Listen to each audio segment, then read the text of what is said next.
फकीर हाजन तो चवे मां हे कंबर वारे लजपाल खे हे तसव्वुर ना तौर ते अर्ज कयो। अर्ज करण का बाद चंद लम्हा गुजरिया संतरी आयो ऐं उन मुखे आवाज दिनो ओ हाजन फकीर उथिया कोरट में तुझी पेशी आ अन्या जुमे जो टाइम न थियो वा चंद कलाक या उन का अलावा 2-3 कलाक जुमे में जरूर होया। कोरट में जो जी पहुंचुस फरियादी भी कोरट में आ मां भी कोरट में जज साहब भी बैठो वा कंबर वारे साईं जी निगाह जो कमाल तो बुधाया। जज साहब भी बैठो वा जज साहब मुखा पुछा कई फकीर शा मामलो वा ज़ाहिरन त तू एड़ो को डोहारी न थो लगे तुझे चेहरे मा मुखे महसूस थी रहो वा लेकिन बुधाए तो ते एफआईआर शो वा। मां जज के चयो साईं हे एफआईआर मुते ना है मुझे भाव जे मथा है लेकिन मसलो थोरो हो ऐं उन जे बावजूद मुझे भाव मसलो कयो। मां हिनने चंद दोस्त वठी दर ते लगजी वयो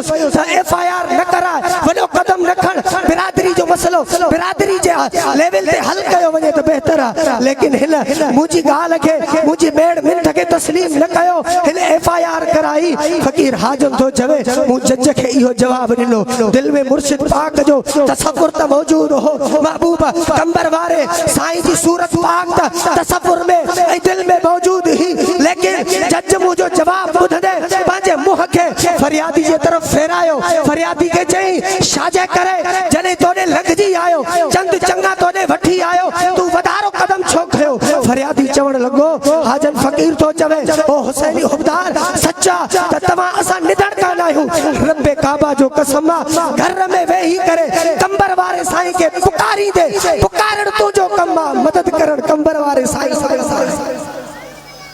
ऐं जज साहब बकौल हाजन फकीर जे तो फरियादी ने मुतवज्जह थी करे ऐं उनके चवण लगो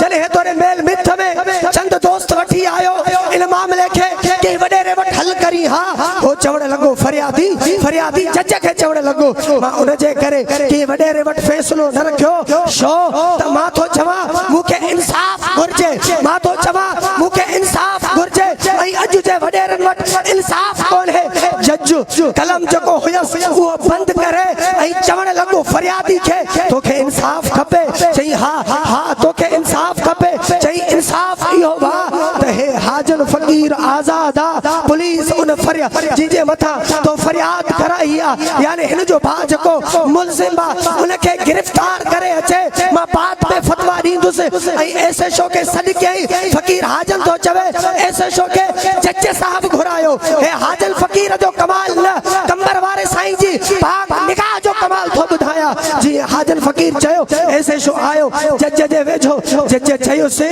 ओ एसएचओ साहब हे फकीर हाजन जाथे चवई पांजी गाड़ी में इनके उते छडे आ। फकीर हाजन तो चवे एसएचओ मुके पांजी गाड़ी ते खयो वा चवे तो फकीर तू त मेणन जो वा मेणे छडे चाहे या काथे लाया मु चयो मास मेणे न हे कंबर वारे साईं जी निगाह जो कमाल थियो वा मुके जल्दी हुसैनाबाद पहुंचाए तो मुर्शिद करीम दे बच्चन सा गद चुमा दा पुजे करे एड़ो कामिल मुर्शिद मिले एड़ो सखी कामिल मर्द कलंदर मिले